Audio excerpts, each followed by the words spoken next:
Actually व्यवसायाने doctor आहे आणि मी डॉक्टरकी करून सकाळी आणि संध्याकाळी पेशंटकडून दुपारच्या वेळेस शेती करतो। शेतीमध्ये माझा अनुभव असा आहे की आपण फक्त नियोजन आणि व्यवस्थित व्यवस्थापन जर केलं सर्व गोष्टी तर शेतीमध्ये खूप पैसा कमवू शकतो शेतीमध्ये हा माणूस। आणि त्याच्यामध्ये असं आहे नवीन नवीन टेक्नॉलॉजी आपण आणायच्या, नवीन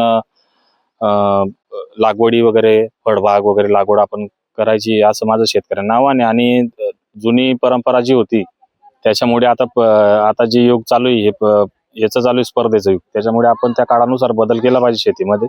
तसे नवीन नवीन प्रयोग आपण शेतीमध्ये केले पाहिजे। तर त्याचाच हा एक प्रयोग म्हणून मी टरबूज लावलेलं आहे पहिल्या वर्षी आणि त्याच्यात मला खूप चांगल्या प्रकारे माल निघालेला आहे। शेतीमध्ये एक आहे सर, आपण जेवढं आपण तिच्याकडे लक्ष दिलं तर तेवढं शेती आपल्याला देणार म्हणजे देणार एवढं वाटतं। आणि शेती हा व्यवसाय असा आहे की जेवढं तुम्ही त्याच्याकडे लक्ष द्याल त्याच्यात शेती माऊली आपल्याला डबल देणारच। मी ॲक्च्युली पाहिलं तर मी पहिलंच वर्ष आहे माझं शेती करायचं आणि त्याच्यात निसर्गाने पण मला साथ दिली आणि त्याच्यात मी हे टरबूज लावलं होतं आपलं।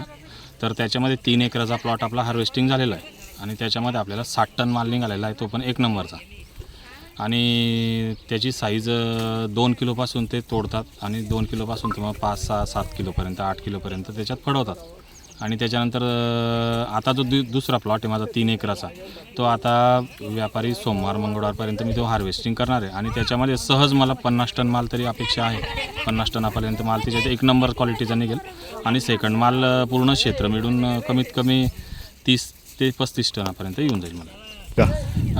समजा सुरुवातीला माझा 60 टन माल 1 नंबरमध्ये गेलेला आहे, तो 22 रुपयांनी दिलेला आहे आपण।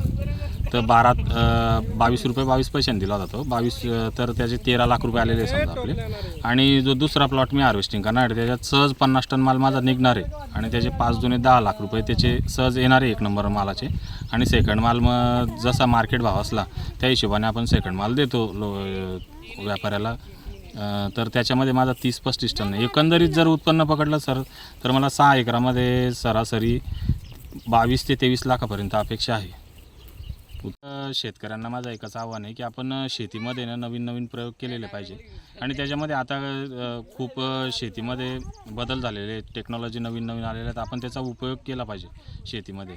आणि मजुराचा जो विषय सर, तर मी आतापर्यंत फक्त लावणीसाठीच मजूर लावलेले आहेत। आपण एक कोडपणी यंत्र बनवलेलं आहे सिंगल बैलाचं, त्याच्यामध्ये चालतं, त्याच्यामुळे मला निंदणी वगैरे काही लागत नाही आणि ते मल्चिंगवर असल्यामुळे त्या शेतात तण पण होत नाही आणि पाण्याचं पण व्यवस्थित आपण ठिबकमुळे आणि बाष्पीभवन वगैरे व्यवस्थित होतं आणि फळांना पण व्यवस्थित मल्चिंगच्या याने आणि पाल्यामुळे उन्हामुळे त्यांना चटका वगैरे लागत नाही फळांना।